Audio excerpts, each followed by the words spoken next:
వంకాయ అంటే ఇష్టం ఉన్నోళ్ళు ఒక్కసారి వంకాయ మసాలా ట్రై చేసేయండి. ఎప్పుడైనా బ్రాహ్మణుల భోజనంలో వంకాయ మసాలా తిన్నారా? తినకపోతే ఒక్కసారి ఈ విధంగా ట్రై చేసేయండి. ఎక్కువ మసాలా ఘాటు లేకుండా సింపుల్‌గా, ఈజీగా మనం ఇంట్లో ఉన్న ఇంగ్రీడియెంట్స్‌తోనే చాలా సింపుల్‌గా చేసుకోవచ్చు. ఎలా చేస్తానో చూపించేస్తానండి. నమస్తే అండి అందరికీ. Welcome back to spicy Andhra flavours. ఈరోజు నా కిచెన్‌లో నేను వంకాయ మసాలా ఎలా చేస్తానో చూపించేస్తానండి. దీనికోసం మనం ఒక కడాయి తీసేసుకొని పల్లీని బాగా దూరగా వేపుకున్న తర్వాత ఒక్కొక్క టేబుల్ స్పూన్ చొప్పున పచ్చనిపప్పు, మినపప్పు, ధనియాలు, జీలకర్ర కూడా వేసేసుకొని బాగా డ్రై రోస్ట్ చేసుకోవాలి.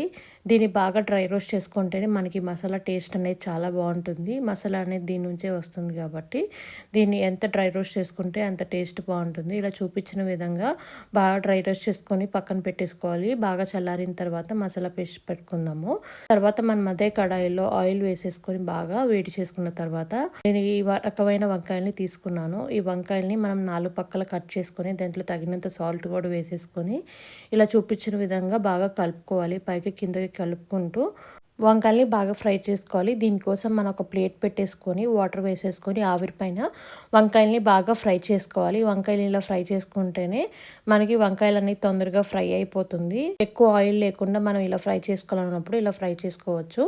దీంట్లో మనం ఆల్రెడీ మిక్సీ జార్లో పట్టేసుకున్న మసాలా దినుసులు అన్నీ వేసేసుకొని దీంట్లో తగినంత సాల్ట్, కారము, ఒక చింతపండు రెబ్బ కూడా వేసేసుకొని ఇలా చూపించిన విధంగా మిక్సీలో కొద్దిగా వాటర్ వేసేసుకుంటూ బాగా పేస్ట్ లాగా పట్టేసుకోవాలి.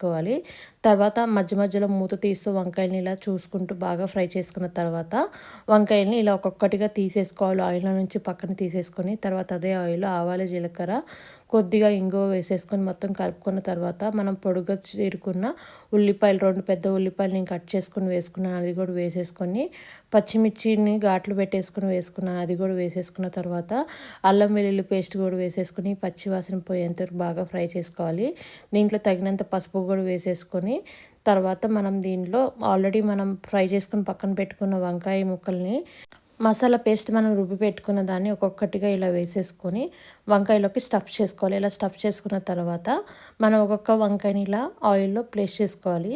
ఆయిల్లో బాగా ప్లేస్ చేసుకున్న తర్వాత వంకాయ ముక్కలు బాగా కలిసేలాగా వంకాయల్ని ఆయిల్లో బాగా ఫ్రై చేసుకోవాలి. తర్వాత మనకు ఆల్రెడీ మిగిలిన మసాలా పేస్ట్ ఏదైనా ఉంటే దాంట్లో కూడా వేసేసి మొత్తం కలిసేలాగా ఆయిల్లో బాగా ఫ్రై చేసుకోవాలి. ఈ మసాలా అనేది మనకి వంకాయలు బాగా పట్టేలాగా మనం కొంచెం సేపు ఆయిల్లో బాగా ఫ్రై చేసుకుంటే మనకి మసాలా వంకాయ ఫ్రై అనేది రెడీ అయిపోతుంది. తర్వాత మనం దీనికోసం మళ్ళీ ప్లేట్ పెట్టేసుకొని ఇట్లా చూపించిన విధంగా ఫ్రై చేసుకుంటే మనకి వంకాయ మసాలా అనేది రెడీ అయిపోతుంది. ఆయిల్ కూడా సపరేట్ అయిపోతుంది చూసారా. తర్వాత దీంట్లో నేను టేస్ట్కి తగ్గట్టు కొంచెం సాల్ట్ వేసుకున్నాను. ఆ సాల్ట్ కూడా వేసేసుకొని మనకి దించేసుకుంటే మసాలా వంకాయ అనేది రెడీ అయిపోతుంది.